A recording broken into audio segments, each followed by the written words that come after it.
नमस्कार किसान भाइयों, स्वागत है आपका आपके अपने फार्मिंग वाले चैनल पर। इस पर आज हम देखेंगे इस सिमोडिस प्रोडक्ट के बारे में।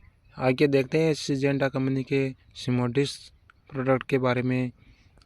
हम सभी किसान खेती करते हैं और हमें पता नहीं रहता है कि कौन सा कीट उसको नुकसान पहुंचा रहा है, फसल को कौन सा क्या कर रहा है, कीटों से नुकसान हो रहा है। तो हम बिना सोचे समझे कोई ज़्यादा जैसे कोई थ्रिप्स नुकसान पहुंचा रहा है और हम इल्ली की दवाई छिड़क रहे हैं तो वो नुकसान होता ही रहता है और अपने पैसों का भी नुकसान हो जाता है। और जैसे कोई किसी फसल में, जैसे चने की फसल में इल्लियों का प्रभाव हो रहा है और हम उसमें थ्रिप्स के लिए कोई कीटनाशक डाल देते हैं तो वो उसमें काम नहीं करता है, क्योंकि अलग अलग कीटों के लिए अलग अलग कीटनाशक का उपयोग किया जाता है। तो आपकी अगर कोई भी फसल है और उसमें आप किसी भी कीटनाशक का आपको पता नहीं है कि कौन सा क्या नुकसान पहुंचा रहा है फसल को, और उसमें आप स्प्रे करना चाहते हैं तो आप इस प्रोडक्ट का स्प्रे कर सकते हैं किसी भी फसल में और कम लागत में। वो क्यों, आगे हम देखते हैं वीडियो में इसकी पूरी जानकारी। तो इसमें टेक्निकल क्या आता है, इसकी कॉम्बिनेशन क्या है, इसका डोज क्या है, इसके कौन सी फसलों में इसका उपयोग होता है, किन किन कीटाणुओं को ये मारता है, और इसकी अंत में इसकी सावधानियां देखेंगे। तो देखते हैं इसमें क्या टेक्निकल आता है। इसमें टेक्निकल आता है आइसो साइलो श्रम 9.2% WWDC4 में। यह एक ब्रॉड स्पेक्ट्रम इंसेक्टिसाइड है जो फसल में कई तरह से फसल में कीटों को ख़त्म करता है। इसमें कीटों को ख़त्म करने के लिए यह लार्वा के भी ख़त्म करता है और फसल में उपस्थित कीटों को यह श्वसन क्रिया से भी ख़त्म करता है, जिससे वो सांस लेना बंद कर देते हैं और उनके अंदर जाके तंत्रिका तंत्र को भी प्रभावित करता है, जिससे वो खाना पीना छोड़ देते हैं और मर जाते हैं।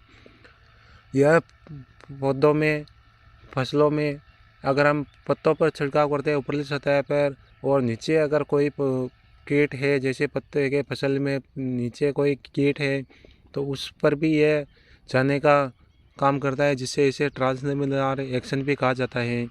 जो हम बहुत से कीटाणुओं को हम ऊपर से देखते हैं, नीचे से नहीं देख पाते हैं। जैसे किसी पत्ते पर नीचे बैंगन, मिर्च, इनमें पत्तियों के नीचे की साइड पे भी मकड़ी ने जाला बना दिया। बहुत ही कीट होते हैं जो रस चूसने का काम करते हैं, वो हमको दिखाई नहीं देते हैं। और वहाँ तक ये दवाई नहीं भी जाती है तो भी आप इसको ऊपर स्प्रे करते हैं किसी भी पत्ते पर तो ये नीचे जाने का काम इसमें ऑटोमेटिक ट्रांसलेमिनार का होता है, जिससे यह फसल में पूरी तरह फैल जाती है और पूरे पत्ते को स्वस्थ रखती है। यह एक प्लीनाजोलिन टेक्नोलॉजी के आधार पर काम करता है, जो फसल में लंबे समय तक सुरक्षा प्रदान करता है और फसल में बारिश और ज़्यादा प्रकाश से फसल को भी लंबे समय तक सुरक्षा प्रदान करता है। जैसे अपन इसको स्प्रे करने के बाद 1-2 दिन बाद ही बारिश आ गई तो भी यह फसल में लंबे समय तक सुरक्षा प्रदान करता है और यह फसल को 14 से 21 दिन तक सुरक्षा प्रदान करता है। और आपकी फसल में कोई भी कीट हो, जैसे thrips, acids, jets, suit borer, fruit borer में मकड़ी, लाल मकड़ी, अलग अलग मकड़ी आती है, जो भी कि सभी प्रकार की कोई भी कीट का उपयोग हो उसमें आप इसका उपयोग बेझिझक कर सकते हैं। यह सभी कीटों को ख़त्म करने का काम करता है। इसकी डोज अलग रह सकती है, जैसे आप इसका प्रिंटों में यूज कर रहे हैं या किसी फसल में शुरुआती मकड़ी कीट रोगों का लक्षण है तो उसमें आप कम ही यूज करें, और अगर ज़्यादा है तो थोड़ा ज़्यादा डोज भी बढ़ा सकते हैं। यह आमतौर पर 80 ml का डोज 1 एकड़ के लिए उपयुक्त रहता है, जो आप 200 लीटर पानी में मिला के 1 एकड़ में अच्छी तरह स्प्रे कर सकते हैं। और अगर कीटों का अटैक ज़्यादा है तो आप इस थोड़ा डोज बढ़ा भी सकते हैं। और आप इसको स्प्रे करते समय इसको अकेले ही स्प्रे करें, इसके साथ कोई दूसरा कीटनाशक नहीं मिलाएं। और इसके साथ एनपीके बेस्ड खाद, टॉनिक, बायोस्टिमुलेंट आप मिला सकते हैं।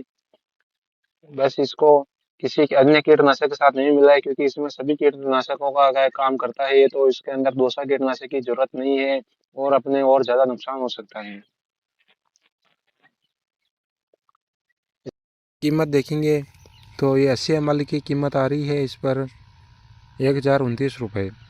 जो कीमतें ज़्यादा कम होती रहती है, कीमत को अन्यथा ही लें। आपने ये प्रोडक्ट कितने में ख़रीदा कमेंट में बता दें। सावधानियाँ इसकी, आप इसको जब भी स्प्रे करें कीटनाशक हो तो मुंह पर मास्क, बालों पर कैप, सिर पर कैप और पूरा पीपीई किट पहन के स्प्रे करें। और उस टाइम कुछ खाने पीने को ना कोई काम नहीं करें। आपको यह जानकारी कैसी लगी कमेंट में ज़रूर बताएं और अगला वीडियो किस पर बनाएं वो भी कमेंट में बताएं।